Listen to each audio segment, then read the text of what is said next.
मेरे यहाँ राष्ट्रीय स्वयंसेवक संघ की शाखा चलती थी। शाखा में तो खेल-कूद होता, लेकिन देशभक्ति के गीत होते थे। वो मन को जरा बड़ा मज़ा आता था, एक मन को छूता था, अच्छा लगता था। तो ऐसे ही करके हम संघ में आ गए। तो र संघ के एक संस्कार तो मिले कि भाई कुछ भी सोचो, करो, अगर वो पढ़ते हो तो भी सोचो कि मैं इतना पढूँ मैं देश के काम आऊँ। अगर व्यायाम करता हूँ, मैं ऐसा व्यायाम करो कि मेरा शरीर भी देश को काम आए। ये संघ के लोग सिखाते रहते हैं। अब संघ एक बहुत बड़ा संगठन है, शायद अब उसके 100 साल हो रहे हैं, ये 100वाँ वर्ष है और दुनिया में इतना बड़ा स्वयंसेवी संगठन कहीं होगा ऐसा मैंने तो नहीं सुना है। करोड़ों लोग उसके साथ जुड़े हुए हैं। लेकिन संघ को समझना इतना सरल नहीं है। संघ के काम को समझने का प्रयास करना चाहिए और संघ स्वयं तो एक पर्पज ऑफ लाइफ जिसको कहें, इसके विषय में आपको एक अच्छी दिशा देता है। दूसरा, देश ही सब कुछ है और जन सेवा ही प्रभु सेवा है। ये जो हमारे वेद काल से जो कहा गया है, जो हमारे ऋषियों ने कहा, जो विवेकानंद ने कहा, वही बातें संघ के लोग करते हैं। तो स्वयंसेवक को कहते हैं कि भाई तुम्हें संघ में से जो प्रेरणा मिली, वो 1 घंटा शाखा है, वो स्वयं नहीं, यूनिफ़ॉर्म पहनना वो स्वयं संघ नहीं है। तुमने समाज के लिए कुछ करना चाहिए और वो उस प्रेरणा से आज ऐसे काम चल रहे हैं, जैसे कुछ स्वयंसेवकों ने सेवा भारती नाम का संगठन खड़ा किया है। ये सेवा भारती जो गरीब बस्तियां होती है, झुग्गी-झोपड़ी में गरीब लोग रहते हैं, जिसको वो सेवा बस्ती कहते हैं।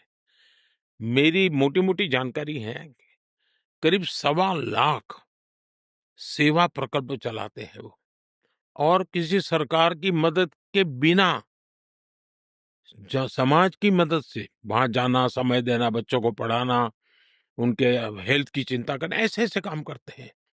संस्कार उनके अंदर लाना, उस इलाके में स्वच्छता का काम करना, यानी बिल्कुल 1.25 लाख एक छोटा नंबर नहीं है। वैसे कुछ स्वयंसेवक हैं, संघ में से ही गढ़े हुए हैं, वो वनवासी कल्याण आश्रम चलाते हैं और वो जंगलों में आदिवासियों के बीच में रह करके आदिवासियों की सेवा करते हैं। 70,000 से ज्यादा वन टीचर वन स्कूल एकल विद्यालय चलाते हैं और अमेरिका में भी कुछ लोग हैं जो उनको लिए शायद $10 या $15 का डोनेशन करते हैं इस काम के लिए और वो कहते हैं कि एक कोका कोला नहीं पीनी है इस महीने, एक कोका कोला मत पियो और उतना पैसा ये एकल विद्यालय को दो। अब 70,000 एकल विद्यालय आदिवासी बच्चों को पढ़ाने के लिए करना, कुछ स्वयंसेवकों ने शिक्षा में क्रांति लाने के लिए विद्या भारती नाम का संगठन खड़ा किया। करीब 25,000